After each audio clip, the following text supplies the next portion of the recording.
Welcome to Hong Kong Brief. The content of the briefing includes: Samsonite considers options after takeover interest, including going private. Tech latest, China's JD.com chases European e-commerce expansion. Foreign investors step up purchases of Chinese government bonds. Asia private equity firms use controversial route to exit investments. China's national team bought $57 billion of shares, UBS says. Samsonite considers options after takeover interest, including going private. Bloomberg. Luggage maker Samsonite International is considering options after receiving takeover interest from potential buyers, including private equity firms. The Hong Kong-listed company is working with advisors to explore possibilities, including going private. It has held preliminary discussions with a select group of suitors. Some private equity firms are interested in acquiring Samsonite and later relisting it in another market at a higher valuation. However, there is no certainty that Samsonite will decide to move forward with the transaction. The company went public in Hong Kong in 2011 but has struggled to gain traction among investors in the Asian financial hub. Tech latest, China's JD.com chases European e-commerce expansion. Nikkei Asia. Chinese e-commerce giant JD.com is making a bid to go global, with plans to enter the European market. The company has partnered with Rakuten to launch an online store on the Japanese e-commerce platform. JD.com is also looking to expand its presence in Southeast Asia, with plans to open an office in Bangkok. The move comes as JD.com faces increasing competition from rivals Alibaba and Pinduoduo in the Chinese market. Foreign investors step up purchases of Chinese government bonds. Nikkei Asia. Foreign investors are continuing to buy Chinese domestic bonds, seeking to profit from deflationary pressures in the country. Net purchases of yuan-denominated government bonds by foreign investors reached 203 billion Chinese yuan, $28.2 billion, in January. Foreign investors are using derivatives to hedge currency risk, as deflationary pressures and falling interest rates in China are expected to boost bond prices. The rising interest comes despite Moody's lowering its outlook on China's sovereign bonds to negative in December. Asia private equity firms use controversial route to exit investments. Nikkei Asia. Private equity investors in Asia are increasingly turning to continuation funds as a strategy to exit investments amid a subdued IPO market in the region. Continuation funds allow PE firms to sell assets to funds they raise themselves, rather than listing them on public markets or selling to other investors. 5 continuation funds were closed in Asia last year, the most in a year since 2010, according to Pre-Chin.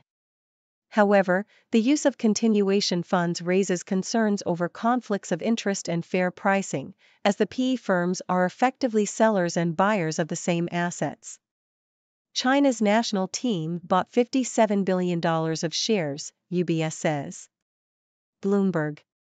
China's state-backed funds have invested over 410 billion Chinese yuan, $57 billion, into onshore shares this year, according to estimates by UBS, which expects further purchases.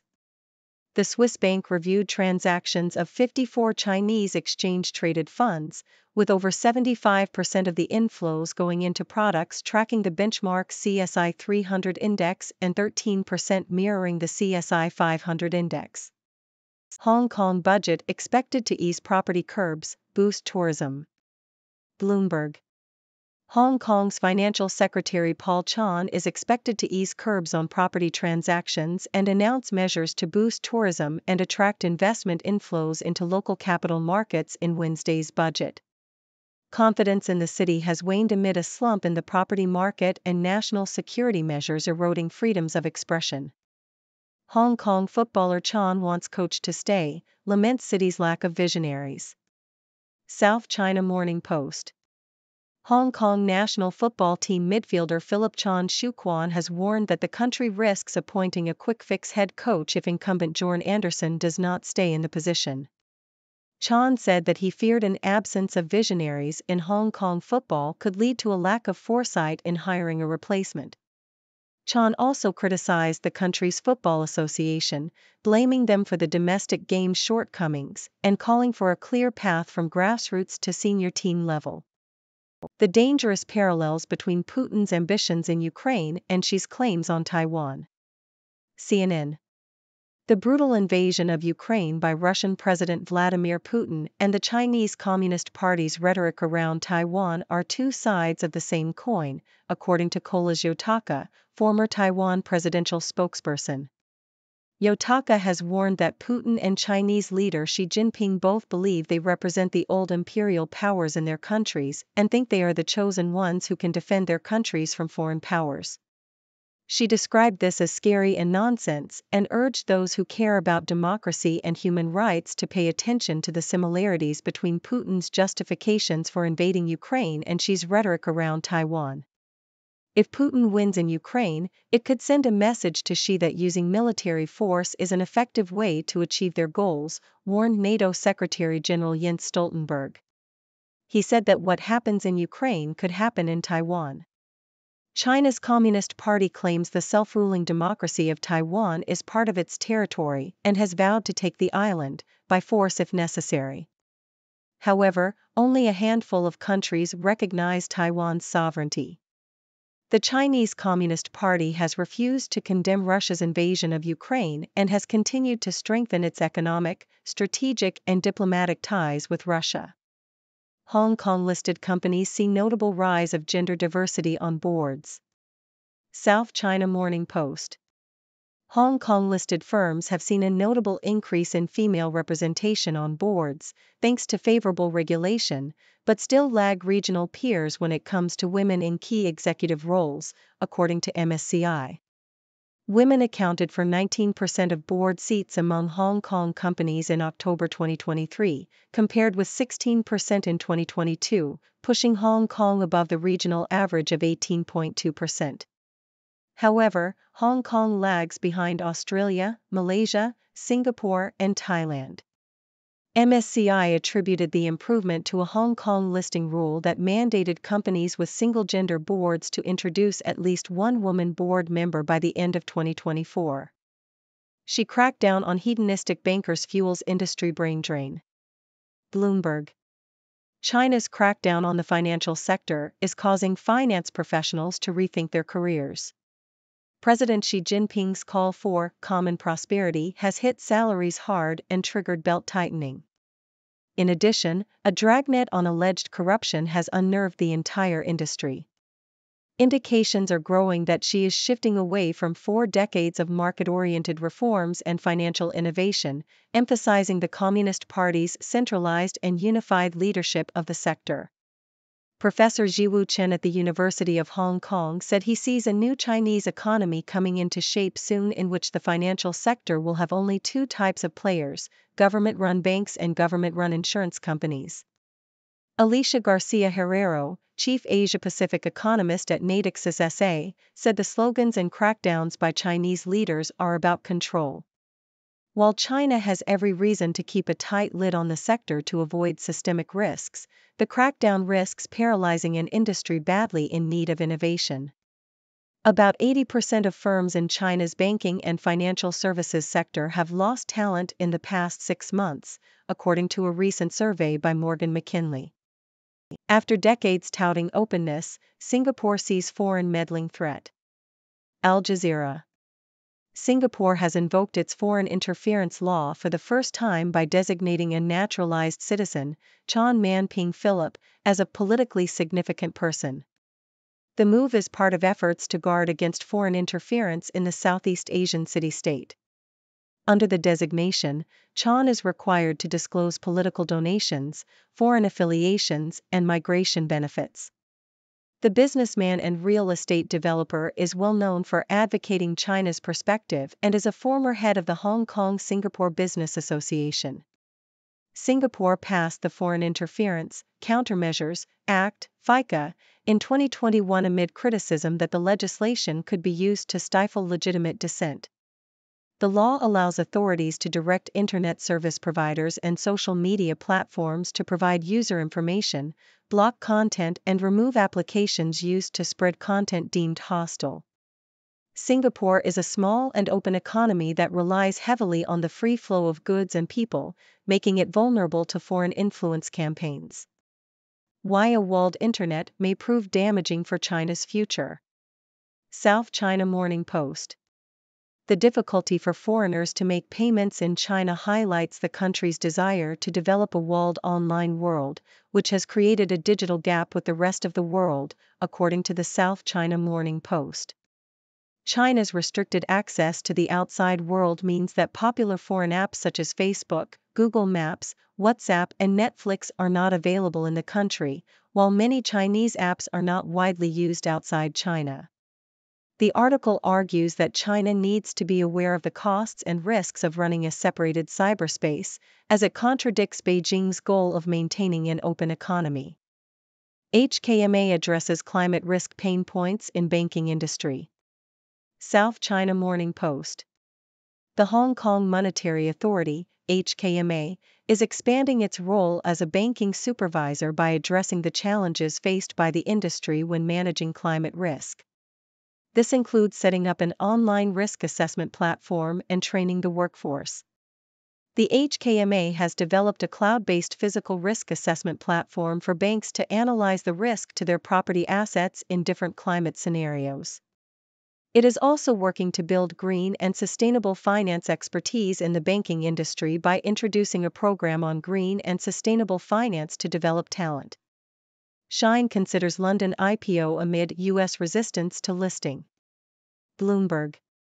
Fast fashion company Shine is reportedly considering switching its initial public offering, IPO, to London from New York due to obstacles it faces with the U.S. Securities and Exchange Commission. Shine, which is headquartered in Singapore, is said to be in the early stages of exploring the London option, although it is still working on its application to list in the U.S. Other potential venues include Hong Kong and Singapore. The company has faced scrutiny from the U.S., with Senator Marco Rubio among those asking the SEC to block its listing. Last year, a member of the U.S. Congress called for a probe into Shine's cotton supply from Xinjiang. The company filed for a U.S. IPO last year with a target valuation of $80 billion to $90 billion. What does Li Chang's schedule reveal about the changing role of China's premier? South China Morning Post. China's Premier Li Chang has put more emphasis on domestic issues and scaled back on foreign affairs during his first year in office, according to the South China Morning Post. This reflects a narrowing of the role's range and shows that work priorities have shifted towards China's domestic economy. Li Chang has spent more time on inspection tours across China to gather first-hand information and has held more meetings with local officials compared to his predecessor, Li Keqiang. However, he has made fewer appearances at international meetings and spent less time abroad. This change in focus is due to the more complex external environment facing China, as well as the increasingly problematic domestic economy. The premier's reduced presence in foreign affairs coincides with China hosting fewer diplomatic events due to the ongoing COVID-19 pandemic and increased counter-espionage efforts. While Li Keqiang continued his predecessor's style of diplomacy during his first term, Li Chang has adopted a more low-key approach. It is still too early to determine Li Chang's leadership vision compared to his predecessor, and there is less clarity about who he is and what he represents in the international arena. The article suggests that Li Chang's loyalty to President Xi Jinping and his involvement in developing Xi's policies are key qualifications for his role. However, there are concerns that Li Chang's limited role in foreign affairs and lack of fresh ideas will hinder China's economic growth and relations with other countries. Foreign investors also hope that Li Chang will engage more with Europe and address problematic issues in the bilateral relationship. The premier's focus on domestic issues is seen as a reflection of the importance of revitalizing China's economy. Well, folks, it's your friendly neighborhood Sixth Doctor here, bringing you the latest news from the Sixth Dimension. Today, we've got a diverse range of stories, from corporate takeovers to football woes, and even some geopolitical analysis. So, let's dive right into it. First up, we have luggage maker Samsonite considering options after receiving takeover interest. It seems Samsonite is a hot commodity in the market, with private equity firms eyeing the company. They might even take it private and relist it at a higher valuation. Now, I don't know about you, but if I were a suitcase, I'd want to be carried around by some fancy private equity folks. It's the VIP treatment, right? Next, we have Chinese e-commerce giant JD.com making moves to expand globally. They're partnering with Rakuten to launch an online store in Japan and are also eyeing Southeast Asia. Looks like JD.com wants a piece of the global e-commerce pie. But they better watch out for their rivals Alibaba and Pinduoduo, who are hot on their heels in the Chinese market. It's like a game of e-commerce musical chairs, folks. In other news, foreign investors are snapping up Chinese government bonds. They're betting on deflationary pressures in China, hoping to profit from falling interest rates. It's like buying a stock when it's on sale, except it's bonds, and it's China. But hey, if it works, it works. Now, let's talk about private equity firms in Asia using a controversial route to exit investments. They're turning to continuation funds to sell assets to themselves, bypassing public markets and other investors. It's a bit like playing both sides of the field, isn't it? But hey, as long as they're making money, who are we to judge? Moving on to China's national team buying up shares. These state-backed funds have invested billions into onshore shares this year. They're betting big on the Chinese market, and with China's growing influence, it's no surprise. But let's hope they don't put all their eggs in one basket, or they might end up with a cracked nest. Shifting gears, let's talk about Hong Kong's budget. The financial secretary is expected to ease property curbs and boost tourism. It seems like Hong Kong wants to get back on track after a slump in the property market and national security measures.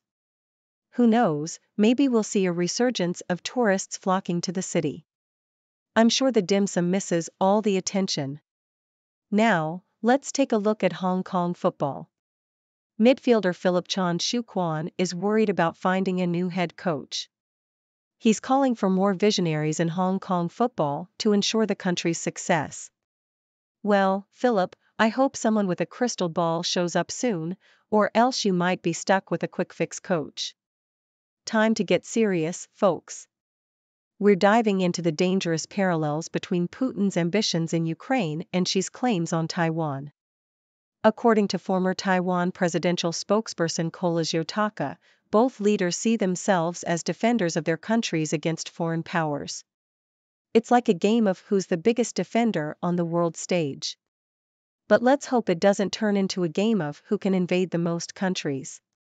Now, let's talk about gender diversity on boards in Hong Kong. There's been a notable increase in female representation, thanks to favorable regulations. But we still have a long way to go, folks. Hong Kong is lagging behind its regional peers when it comes to women in key executive roles. Come on, Hong Kong, let's break that glass ceiling. Speaking of breaking things, China's crackdown on hedonistic bankers is causing a brain drain in the industry.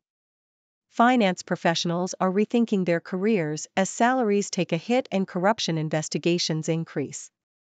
It's like a game of musical chairs, except instead of chairs, it's jobs, and instead of music, it's government scrutiny. Fun times. Now, let's talk about Singapore's efforts to guard against foreign interference. They've invoked their foreign interference law for the first time, designating a naturalized citizen as a politically significant person. This move aims to protect the city-state from outside influence. It's like putting up a wall to keep out unwanted guests. But let's hope it doesn't turn into a fortress that stifles legitimate dissent. Next, we have an interesting analysis of China's walled internet.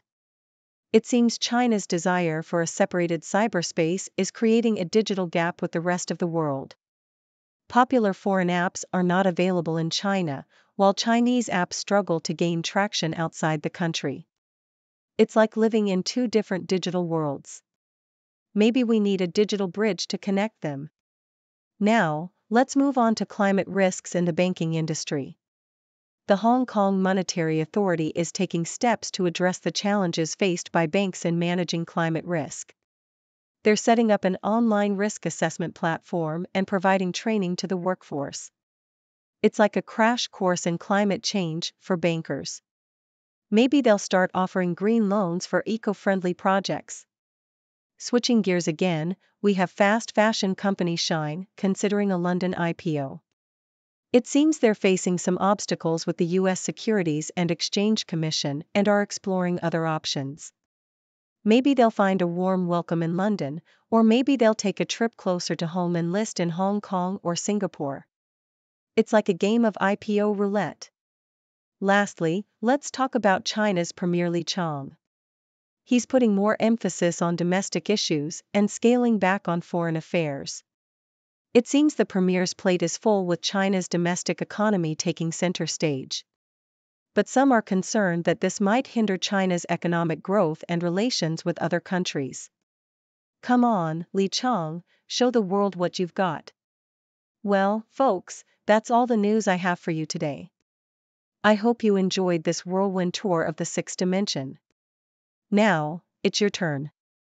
What are your thoughts on these stories? Do you have any burning questions for the Sixth Doctor? Let's hear it in the comments section. Thank you for tuning in. The content above showcases the latest briefing reports and analytical synopses, thoughtfully curated by the Sixth Do team.